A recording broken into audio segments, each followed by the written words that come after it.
Hi y'all, Art, your native Flor-xan, and today we're going to explore my take on a Texas staple, barbacoa. So let's get into it. Alright, so growing up, folks, we didn't have a whole lot of Mexican influence. It was mainly, like Puerto Rican and Cuban and so on and so forth. And so I was never familiar with barbacoa until I come to Texas. And so what we got here is some cheek meat, and I know it's not the sexiest looking cut of meat, but we're going to turn this into barbacoa. And it starts out, I'm just going to take some of my house seasoning with some datil pepper powder in it, and I'm just using this just to give it a little kick,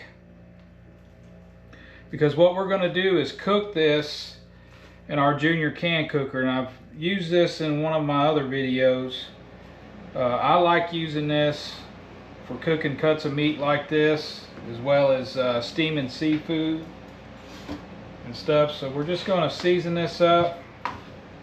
Now I will say this is not going to be a traditional barbacoa, or how most people that make barbacoa cook it, because as I understand, it was cooked in the ground in a pot, and it's since now, as we've evolved, it gets cooked on a stove. Sometimes they'll do the whole cow head instead of just the cheek meat, but one, I ain't got the pot for that, and two, the wife ain't got the stomach for it. So, but anyways, so I got our meat in our pot. I'm gonna add some New Mexican chili powder to this, probably somewhere around a tablespoon and a half. And then I got some sazon, and sazon is, I know, primarily a Puerto Rican seasoning, but I like it. It adds a little herbaceous to dishes.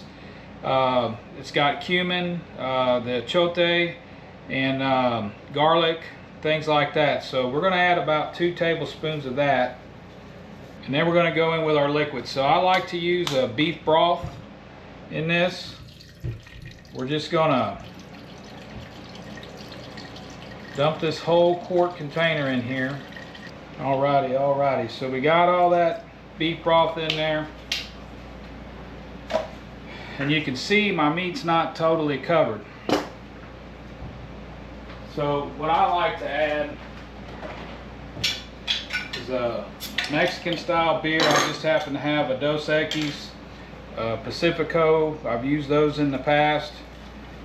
But we're going to add that in there, just enough to cover the majority of our meat. Now as this steams, this meat boils, it'll take care of it. And so can cooker, put the lid on it, and then we'll take it out and put it on the burner and get this a cooking. Alright folks, so we're going to get our fire lit here. Now I'm going to start that off at kind of a higher flame until we start seeing steam coming out of the little hole here. And then when we see that, we'll turn that fire down, way down, and just have a low flame, just enough to keep that steam rolling. And then as it cooks, we'll check the water or check the liquid level periodically, just to make sure that it's not running out. Should take somewhere around 2.5–3 hours, but the way I judge it is I just check it for tenderness of the meat. I'll take the lid off, poke it with a knife. If it feels tender, then we're good. If not, we'll keep it running until we get that meat nice and tender. Alright folks, so I don't know if you can see it in that camera, but we got our steam rolling. Got it turned down to a low flame, just enough to keep it rolling. Probably barely see that flame. So we'll keep it going, see how it turns out. Alright folks, so we've been going about an hour. Just going to open this up and see what we look like in here.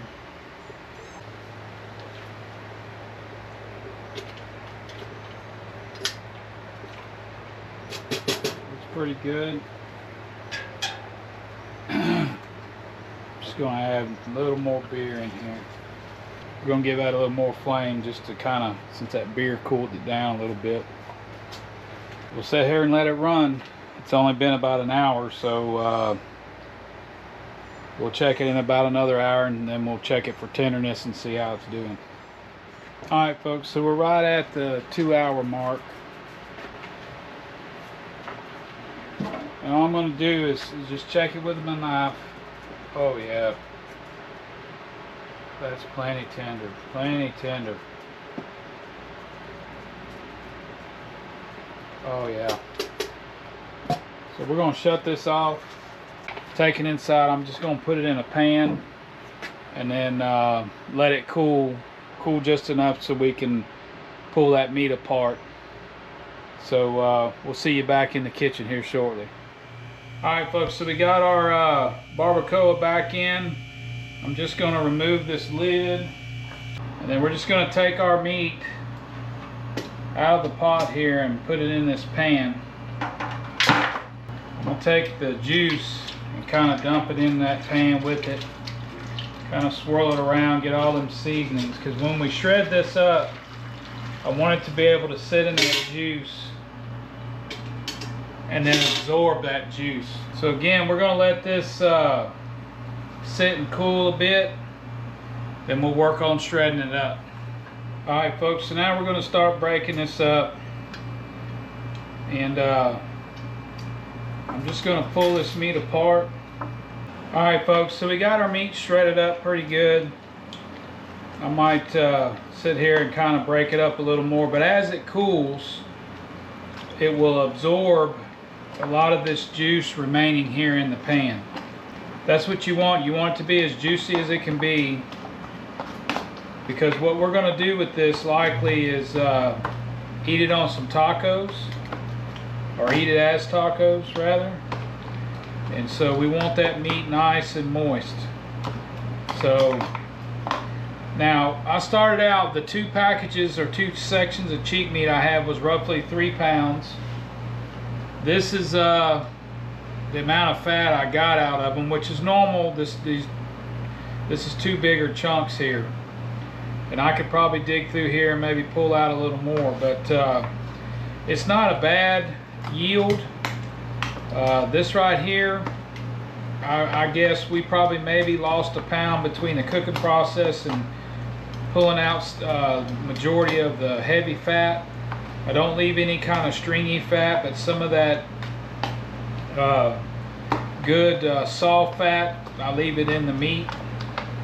But I'm going to continue to let this cool, let it soak up that juice, and then we'll try it out on a tortilla. Alright folks, so I got me a couple of tortillas here. Now traditionally you would eat this with a little bit of onion, cilantro, maybe a little squeeze of lime. Some people like to add a little salt to it, but you know, I like mine just plain Jane. I just want to taste the meat. Let's scoop them up one of these and give her a taste real quick.